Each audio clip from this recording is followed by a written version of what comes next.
সাত সকালে গঙ্গাসাগরে দুর্ঘটনা। কচুবেড়িয়া থেকে যাত্রী নিয়ে যাওয়ার পথে নয়াঞ্জলিতে পড়ে গেল বাস। সাগরের চৌরঙ্গির কাছে নিয়ন্ত্রণ হারিয়ে নয়াঞ্জলিতে বাস পড়ে যায়। স্থানীয়রাই গাড়ির মধ্যে থাকা যাত্রীদের উদ্ধার করে সাগর গ্রামীণ হাসপাতালে পাঠিয়ে দেন। ঘটনাস্থলে সাগর থানার পুলিশ, সিভিল ডিফেন্সের কর্মীরাও ঘটনাস্থলে পৌঁছেছেন। অর্পণ, আমাদের প্রতিনিধির কাছ থেকে আরো ডিটেলে জানবো। অর্পণ, কখন হলো, কিভাবে হলো এই দুর্ঘটনা, এখন কি পরিস্থিতি?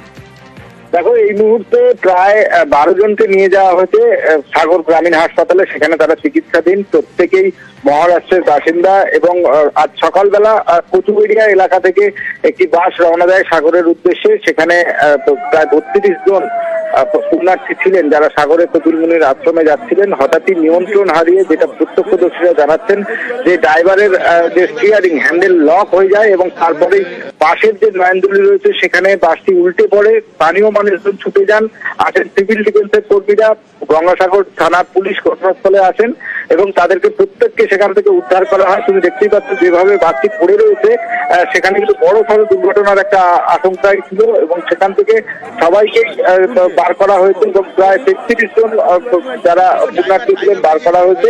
তাদের মধ্যে 8 জনের চোট গুরুতর রয়েছে, যদিও প্রত্যেকের এই মুহূর্তে চিকিৎসা চলছে এবং কি কারণে এই দুর্ঘটনা, স্টিয়ারিং লক কিভাবে হলো তার তদন্ত শুরু করেছে গঙ্গাসাগর থানার পুলিশ। এর পাশাপাশি ঘটনাস্থলে এসে পৌঁছেছেন যেমন সাগর বিডিও এসছেন, তেমন সুন্দরবন উন্নয়ন মন্ত্রী তিনিও ঘটনাস্থলে, বঙ্কিম হাজরা তিনি ঘটনাস্থলে এসছেন। যারা পুণ্যার্থী তাদের কোনো রকম সমস্যা যাতে না হয় সেই দিকে তারা নজর রেখেছেন। মিমি, ধন্যবাদ। অর্পণ,